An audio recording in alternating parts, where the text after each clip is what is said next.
Assalamu alaikum rahmatullahi wa barakatuh. Hope you're doing fantastic.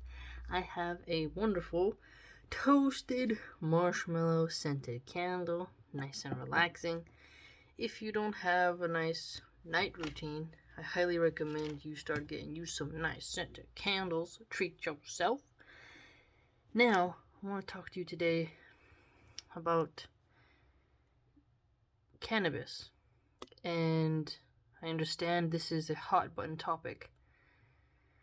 But nonetheless, I feel like I should say my opinion because I have much to say on the issue. Now, I will say I have in the past had my medical card for cannabis before I was a Muslim, and I grew cannabis from seed with seeds from Amsterdam. I read books on how to do it. I even wanted to have my own field and to be able to sell to dispensaries. I was pretty good at keeping those plants alive, and they are a quite interesting plant if you're a nerd for plants. And I knew how to harvest them, trim them, dry them, everything, and then was able to, at night, when in my garden or something, I would smoke and take a shower and go to bed. Or smoke and then work out. So, don't think I'm some prude who is trying to ruin your fun, okay? I'm just trying to tell you that I understand the type of Joe Rogan brainwashing that happens when you get into the cannabis community and how they often lie to you about any negative consequences.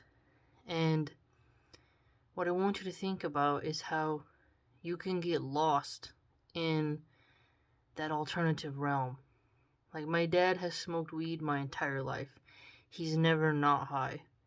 And one of my dear friends, she got divorced because her man would smoke all the time, and she just kept saying, like, we can't have any fun unless he's high. He always has to smoke a blunt or smoke a joint or hit the bong before we do anything, and he's never sober. He's just always high. And so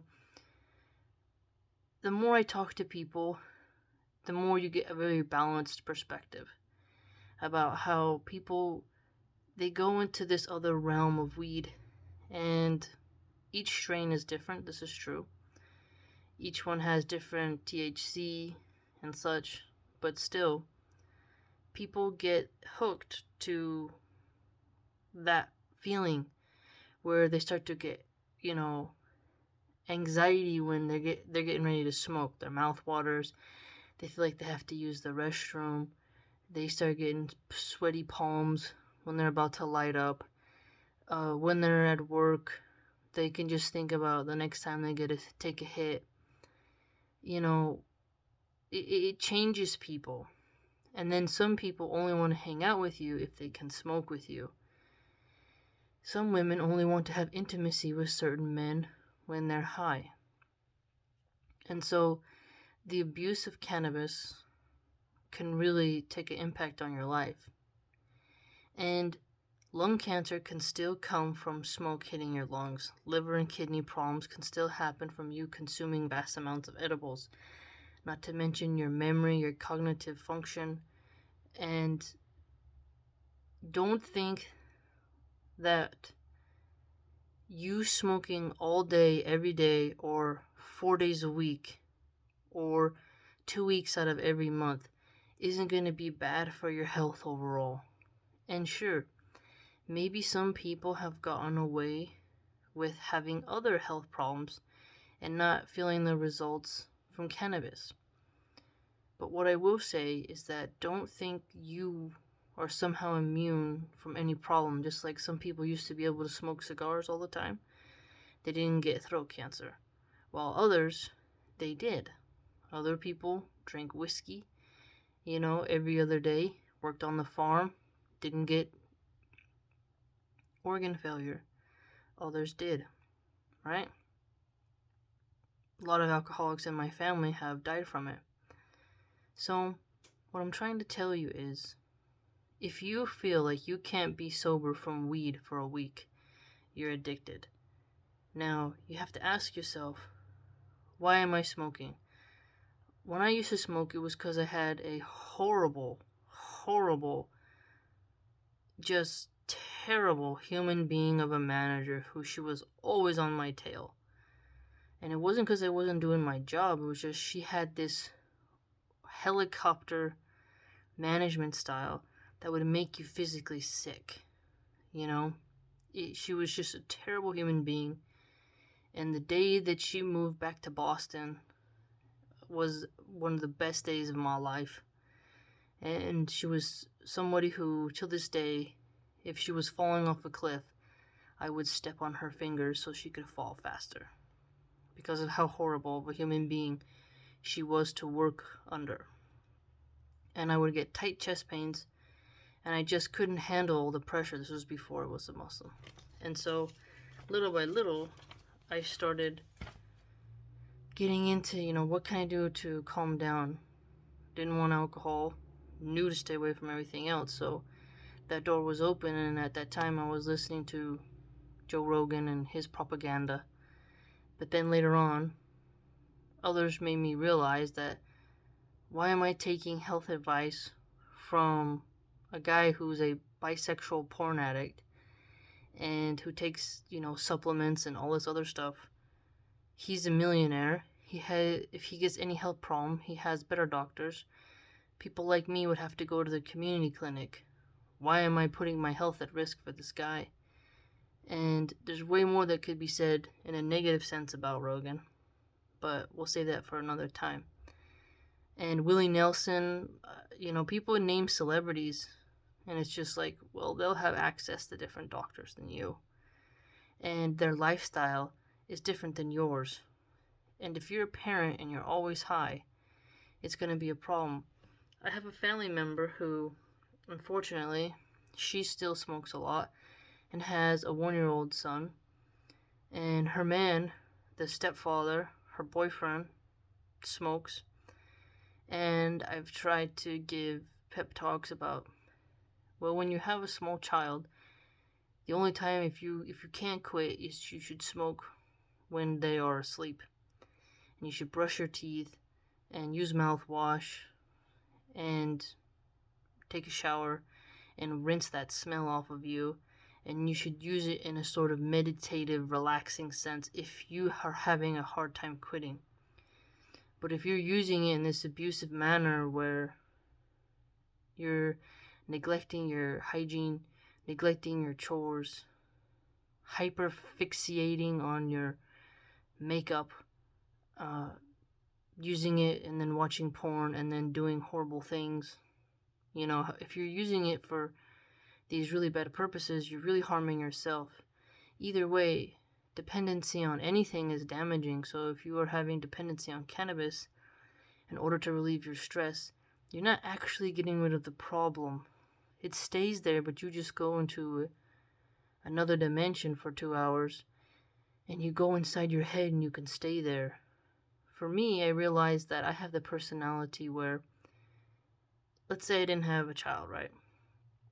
My personality is I could smoke a blunt and I could be reading books in the high snowy mountains and be totally fine as a hermit and isolated in my own realm.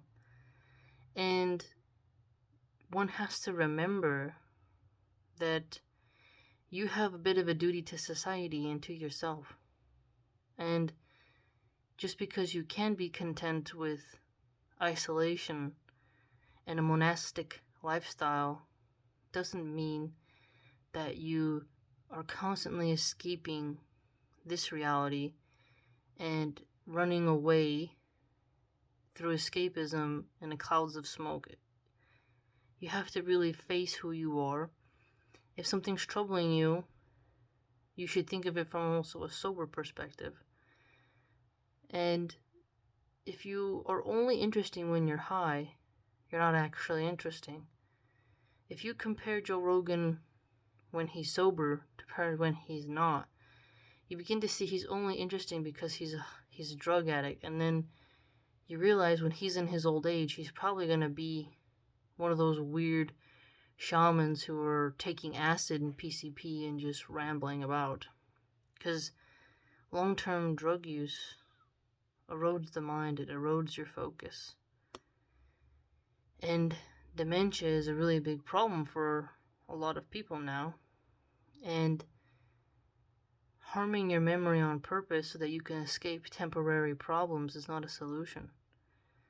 And I know that cannabis enhances intimacy, but I would argue with you and say, if you have to be high in order to have intimacy with that individual, clearly they don't stimulate you, you don't really like them, and you're not actually confident in yourself. A lot of women get confident when they're high, and they have no inhibition, right? And this is something I find quite sad, because you're not really developing as a woman, and you're escaping constantly and hiding behind the shadow of cannabis smoke. It's not like the tribal peoples anymore who used to sit around the campfire and, have tobacco or, different cannabis and pass around the peace pipe and tell war stories, right? Those people had to hunt and they had hard labor. They earned their relaxation. Today, though, we sedate ourselves into a sort of lethargic, sloth-like behavior of procrastination and laziness.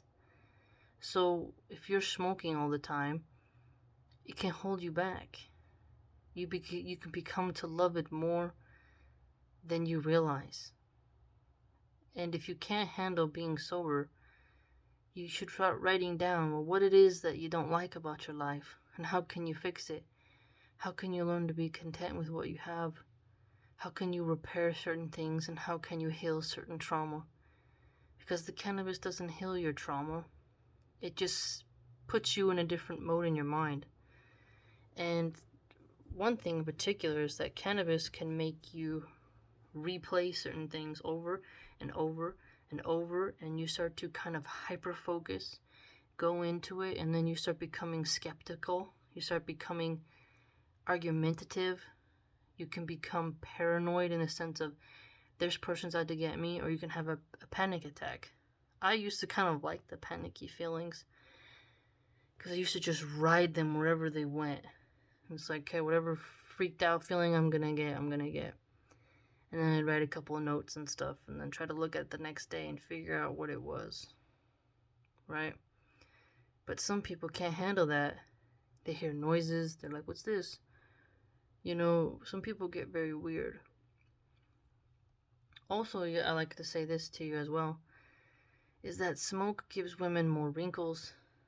Smoke can give women, a pale gray look, yellow teeth, bad breath, and, make your hair stink like cannabis. A lot of men don't really actually like that. And if you have these long nails, you have a Cardi B attitude, and you're known as being passed around every time you smoke a blunt, you're not really going to be able to repair your reputation that easily. And you're polluting your womb. And if you smoke while pregnant, that is a very evil thing that you did. And if you hate being pregnant simply because you can't smoke, then you have truly not showed appreciation for your fertility, and cannabis has made you its slave. So, the best thing you can do is to slowly wean yourself from it. I get cravings for it sometimes, and I just have to seek strength in Allah. It's not easy. And that's how I know that the Joe Rogan propaganda that cannabis isn't addicting is a lie. It's psychologically addicting, and sometimes you can get physical cravings. And some days you can think about not cannabis at all. And other days, when you know it's easy to get, when you know you could do it, you have the opportunity, that's when you're tested, and when you have to seek refuge in Allah. Because just imagine an emergency happening and you're high, right? You can't handle an emergency when you're high as well as if you were sober. And if danger arrives, you need to be fully prepared mentally and physically for any of those effects. And I also realize that smoking a lot of weed really lowers how much oxygen you can take in. And sure, Nate Diaz and these fighters promote cannabis, but you have to remember that they can also have paid sponsors, and you don't know how much they're smoking. And maybe they've been given a larger lung capacity and the side effects of their drug abuse has not caught up to them. But if you're a regular person working a 9 to 5 minimum wage job and you're spending a lot on cannabis, you should be very careful. And if you're not growing it yourself and not buying from a dispensary but buying it off of some moron, they dip their cannabis in formaldehyde, they lace it with fentanyl, they do all kinds of screwy things to make their weed hit you harder. So it's not just the plant, it's other things as well. And remember, when you smoke a blunt, that blunt wrapper is tobacco, right? And the tobacco of today is not like what the tribal peoples grew. Instead, it is actually way more chemicals on purpose. You know, it's quite strange what they did to that plant. It's like they want you to get sick and get cancer. How many toxic chemicals they put in such a simple plant.